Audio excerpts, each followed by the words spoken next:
We have our first dynamic duo, I think only dynamic duo here at this stage. Yeah! Yay! So without further ado, Nithya and Stephan. Okay. Hi, those who don't know me, I'm Nithya. And myself and Stephan are here to give you a talk about consumer-driven contract testing and how it is beneficial for your development and also for your testing. And Stephan will give you a demo and show you how he coolly enjoys building his application with consumer contracts and how he dances next to me, sitting in his place. So today's agenda is like what is microservices, we will quickly see, and like how testing works within the microservice world, and why your test doesn't really catch your bugs at the lower level, and why you have to go to the integrated environment, and what's the purpose of contract testing for this. And we will talk about two major contract testing tools, the Spring Cloud contract and Pact. If time permits, we will go through Pact more in detail, or else like we will stop with the demo for Spring Cloud contract. So what is microservice? We all know like many smaller systems interact together to provide some business value. And mainly we achieve this through an API by sending a request and getting back the response.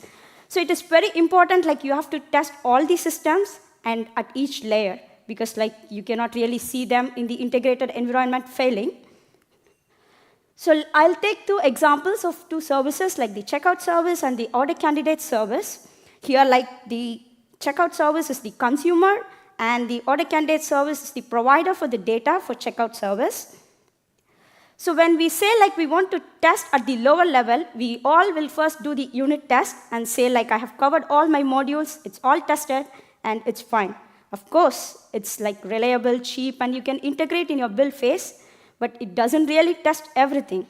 So next you have to do the system test, and you have to make sure like all your modules work within your system, and these are also reliable, cheap, and like you can integrate in your build phase. But this doesn't really test your like external dependency. So how can you really do it? You then go to the integrated test, and you do with mock and stubs.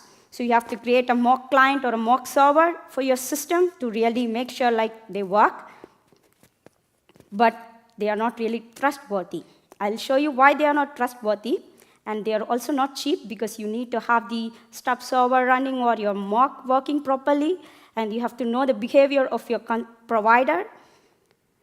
So what is mock? Mock is like a stimulated object which does what the external service provides you. And you can do that with Mockito and other service provider. You have stubs, which are basically a server running somewhere, and like you can do the interaction like how you do with your external service. And you can achieve with WireMock or any other framework. But I will say you like why they are not trustworthy enough. Let's take the example of order candidate service and how they build and work. Say first they say like they'll send you some data with like customer type, name, and service.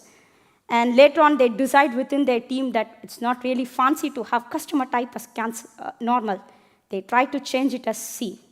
And what they do next is like they'll fix their unit test, they'll fix their integration test, and they say, ooh, my build is green, let me put into the integrated environment. Yes, they deploy, everything is green. They are happy enough, but what happens to the consumer? Ooh, it's all broken in the integrated environment. But if you go and ask your provider, they'll say it's not their problem. But like business value is not like one service works fine flawlessly, but like all the systems should work fine. Why didn't your test really catch this? Because like the stuffs which you used internally are not really faithful, because the provider didn't provide you all those things. You assume what your provider will send you, and you develop your application. So that's the problem. But still you have one more place where you can really catch your test failures. That's the end-to-end test, but they are not really trustworthy, or like it's not really cheap, because you have to spend quite a lot of time analyzing like if they are really failing. Because first time it will fail, next time it will be green. Ooh, it's green, so nothing to worry.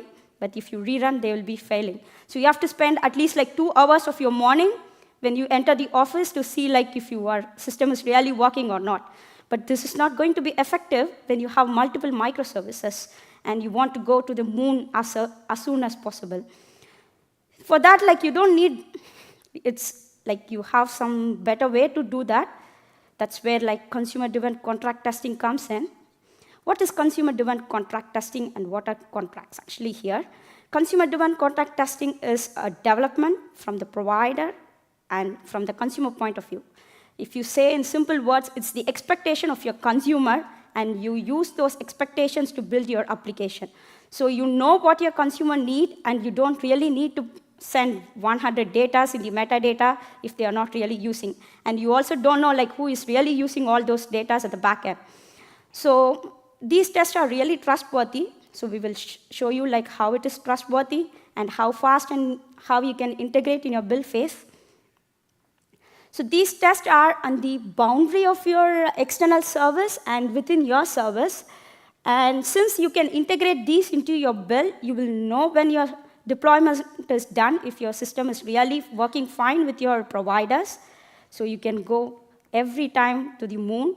You don't need big rocket science to do that. And in the biggest advantage of microservice architecture, like when you have contract testing, is like you can have a nice and neat API creation because you know in beforehand like what your consumer need. And like you can also build your features based on your consumer requirements. And you don't need to really block your test environment the whole day saying like, we are testing it, please don't break anything. And it's easy to finding debug stuff. In consumer-driven contract testing, like you need some participants, like the producer, consumer, contracts, and you need some consumer-driven contracts, like they are not legal documents, so don't worry. Like they'll provide you a set of requirements, and you have to fulfill that. Producer is basically your service API, like which sends you data, and the consumer is you.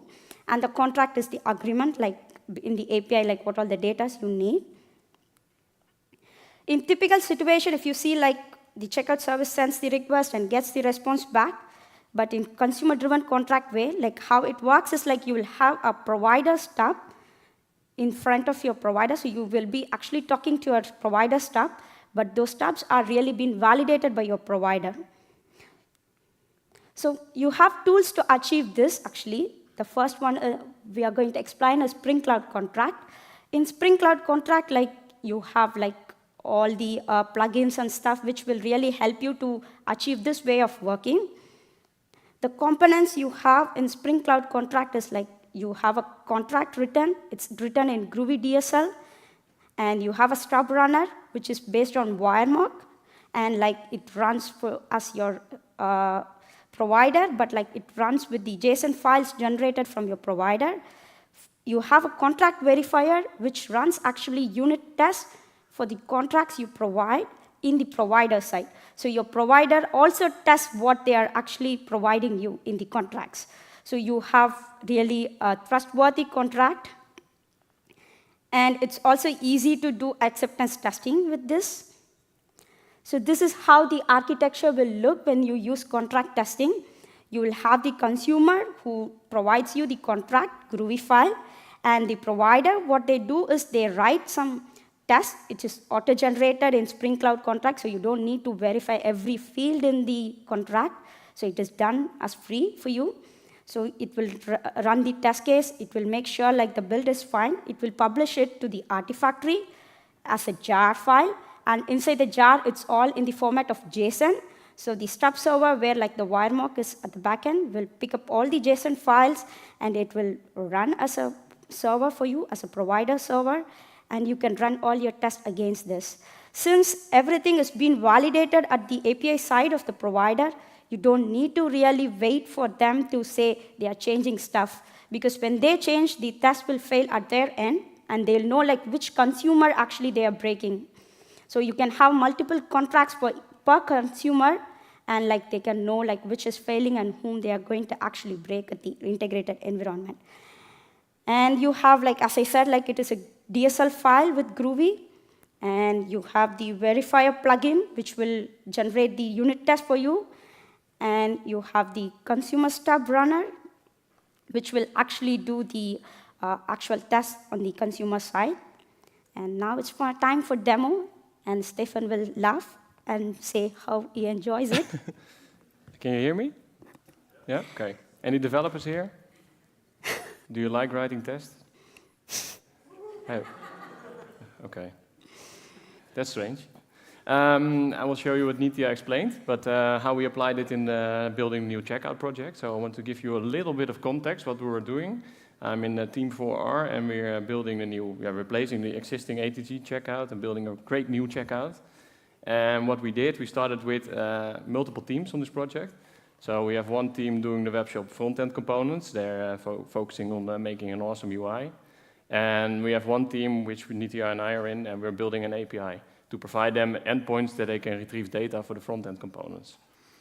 So what we needed actually was a way of defining the API behavior and without actually having the API, but that they were able to use it. So they could have written their own mocks, but we wanted something else.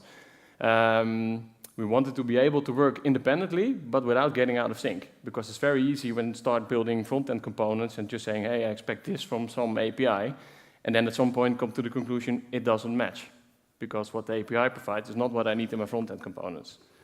And consumer-driven context can help you with that, because it's a way of working where the one consuming your APIs is actually defining what your API should return and how it should behave.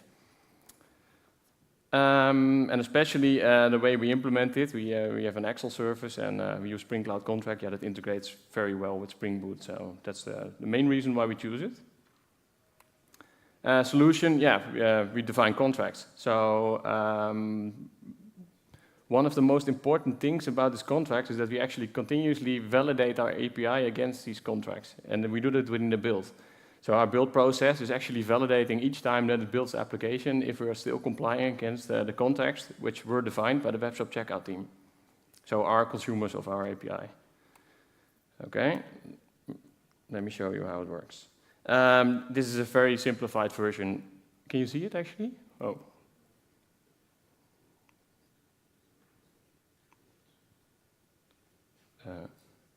It doesn't show my other desktop, that's nice. Then I'll do it here. It should work as well, hopefully.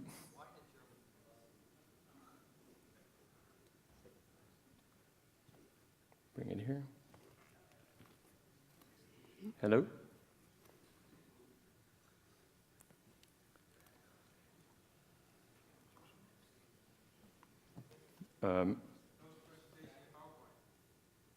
It is closed. They said it's very convenient to use different desktops. Guess not. Yeah, we'll do it like this then. Retry.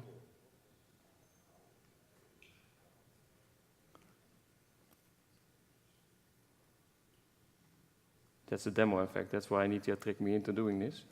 She didn't want to do it herself. This should work actually. Yeah. Okay. Maybe it took some time. Okay. This is an overly simplified version of our API. I hope it's readable. Yeah, it's just an endpoint that returns you an order, and within the order there's only one single field. It's a very stupid API. It doesn't do a lot. But it's mainly to show you how this works. And we have a very fancy demo application that I built to show you how it actually works in practice. If I invoke this API, then I get some result. It's just a JSON return result with a single field in there. So how can we formalize this behavior? Say, yeah, this is absolutely not readable, I think. Now maybe a bit better, but this is just a response with a single field. We want to formalize this behavior because the guys from the Webshop, they said they needed the order with an ID. Okay, how do we do that? We formalize it using a contract. So this contract describes basically, I can zoom it a bit, the request-response interaction. So we say when we make a request to our API, the orders endpoint, in this case I have a fixed identifier in there, version 1, with the identifier 1. When I invoke it with accept headers and stuff, and then I expect a valid response and with some data in the response and of type JSON. So these contract definitions are specifying the request-response interaction of your consumers with your API. Oh, so far, so good. What happens if we build this, if we use Spring Cloud Contract Maven plugin, then we can generate a wiremock JSON out of this contract specification. So we don't need to write our own wiremocks JSON files. We can just generate it based on this DSL. So I pre-cooked something.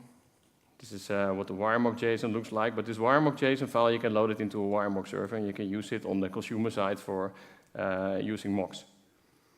And another interesting thing is that it also generates tests for you. So this is our just JUnit tests, which are actually in the background starting your application, a Spring Boot application, and it actually runs this test case against a live server. So it validates the actual API interaction. And it's all done within our build process. So let's see if we can go here. Okay, make it a bit smaller. This is this awesome UI that I've built. You can see I'm a UX guy. Okay, so what are they building? Yeah, they have some awesome new checkout. The real one will be better. And they use data from our service. So yeah, this is just only showing the ID, but yeah, they want to have some additional fields there as well, because only an ID is not very suitable for a customer. And this, in this situation, it actually uses the real integration between the consumer and the provider. So it's invoking in the background this service for fetching the data. Now, what if I just stop that service? Then it's broken, obviously. So if I stop my producer application, I will only still have the Webshop running here. Let me show you, but it's broken because the provider is not there anymore, so they're stuck in development. So what do they need? They need to be able to use mocks so they can continue development. One of the nice things is with the contracts, what we do, the wiremock JSON files, they're packaged in a YAR, and we publish everything to Artifactory, so that's shared with the other projects, so they can use it in their consumer application. So what they can do, based on this JSON file, which actually describes the behavior of the interaction between the consumer and provider, they can start their application. I should first stop it, and then with wiremock enabled. And Spring Cloud Contracts provides all the tools to start a wiremock server in the background, fetch your YAR with your wiremock JSONs from a repository or custom location where you have set up your JSONs. And then what happens next? This server should be able to work again, but now with mocks instead of the real implementation. You can check all your mocks in an endpoint, which wiremock provides. So you can see what's happening. I've defined a few, but this is actually the one that I've implemented in my contract. If I get something, I expect a certain response back. Now, let's say we're going to move to consumer-driven contracts, where the consumer defines the behavior of our API. What do we want? Now, maybe the Webshop team needs a total price added to the contract, because they want to display it here, but it's empty. So let's add it to the contract. This is my contract file. So I can say here, when I request an order, I not only want the identifier field, but I now also want a total price field. And just give it some decimal value. Oh. Okay, all good. So I changed this contract now. Now, what do you think that happens when I start building the producer? We said we verify our contract against the real implementation, but I didn't change anything in implementation. I'm just saying I need an additional field from this API, so the producer is probably broken now. Well, we can check that. Yeah, the way of working, how you share these contracts, you have to get agreement about. But if I now build this project again, let me see. I have some.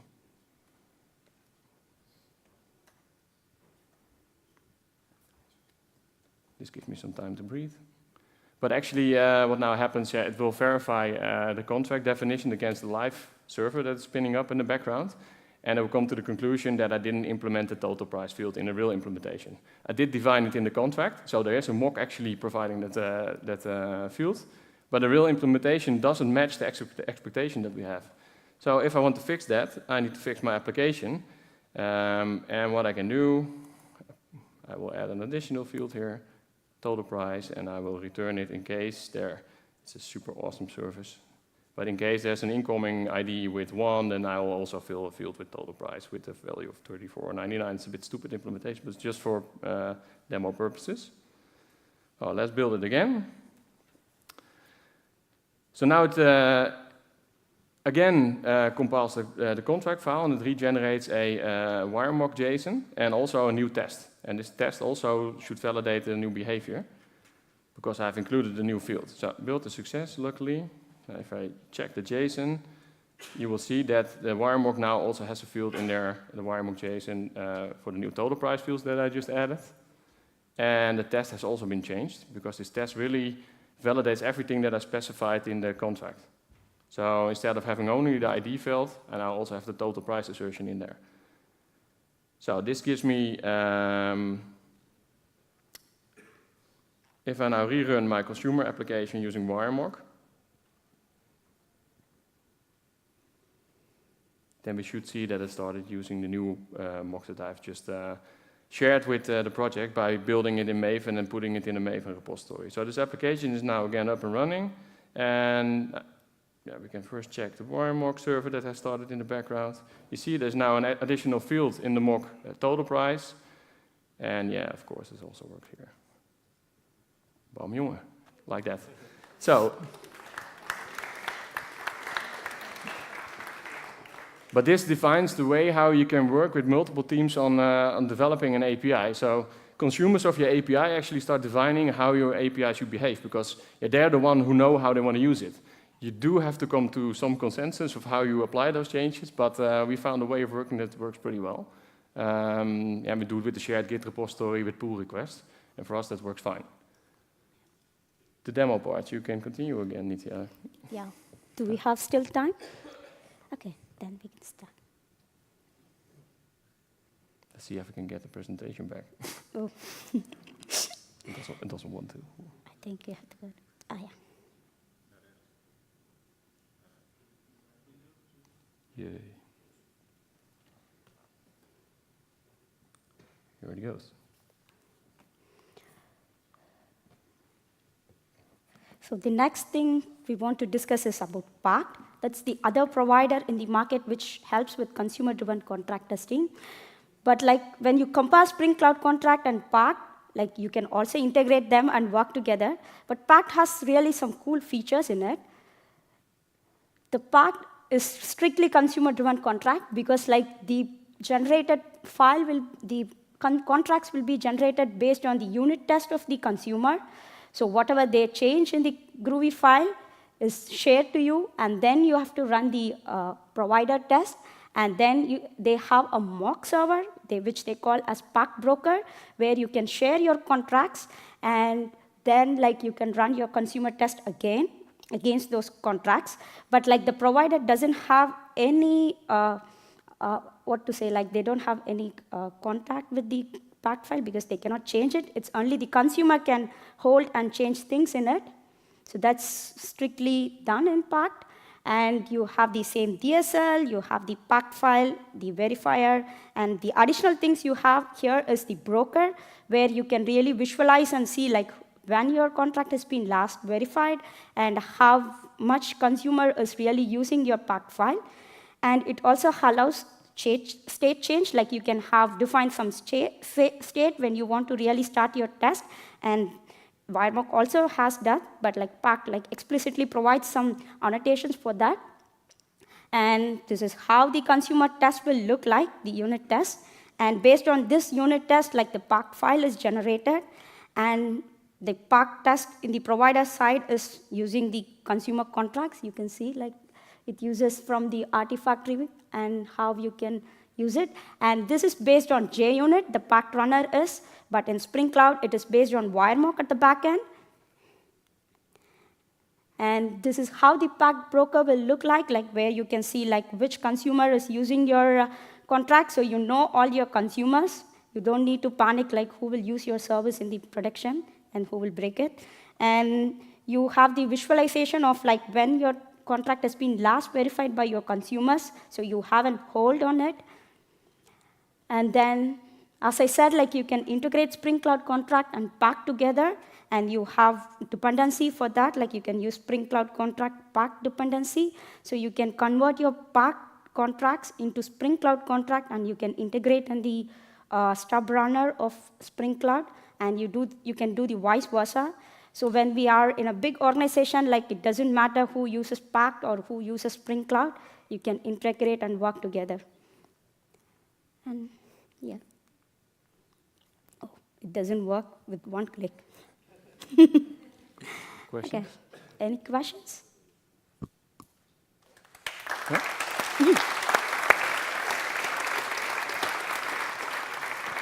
Yeah? We have some time for questions. Yep, I see one right over here. Nithya, would you do me the honors?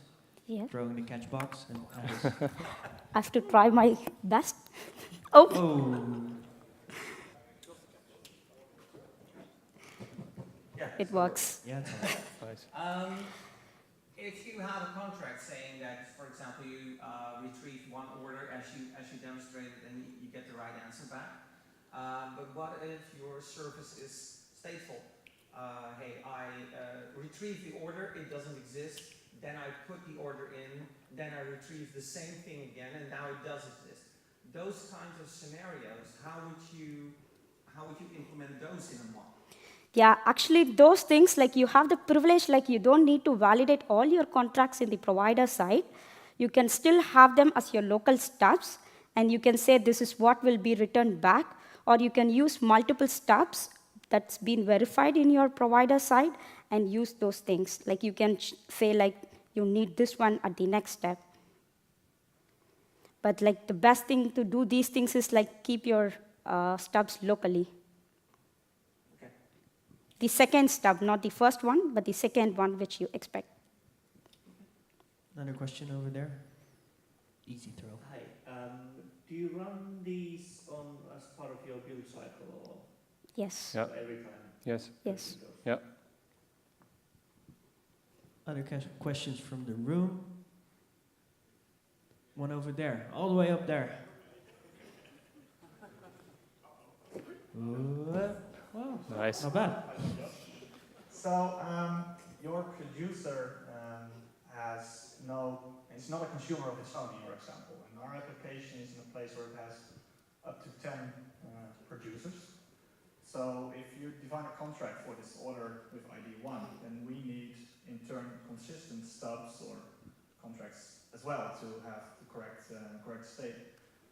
That sounds for me as a producer either like really a lot of work to maintain, or is there some way that Spring Cloud Contract can do that for us?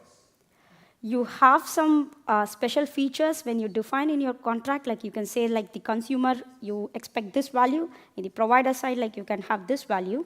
But it's hard to maintain like if you want the same thing from all the providers because they have to provide the same. And you can also expect sometimes say like return me any kind of string because you expect some string value. In that case, you can use generic ones. But of course, it is hard when you have multiple providers because they have to maintain it. Yeah, what we currently do, we make the contracts also for the services that we use. For example, Checkout API uses multiple different clients. So we set up scenarios that we want to test.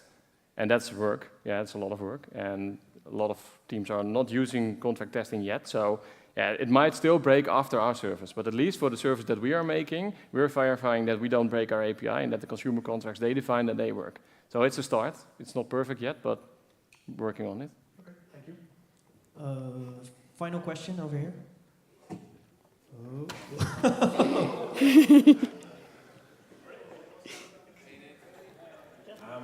We are moving to the cloud, and do you think this is like necessary for all the teams to start using within bol.com?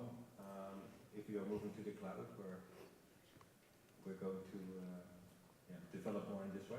Yeah, but it's more like a way of defining how your API should work. It's not necessarily related to the cloud or anything else. Yeah, it's, say I'm building an API, how do I know when I'm building a good API for my consumers? Yeah, with consumer-driven contracts, at least you listen to the consumer and try to comply to their needs. And it's more the way of working, but it's independently if you're deploying to the cloud or locally. It's more like to check the quality before you go to production. You don't need to spend hours for testing. It's basically that. Okay. I'd say bam jongen, and thank you. Thank you. Yeah. Can I get the thing back? Thank you. Nice throw.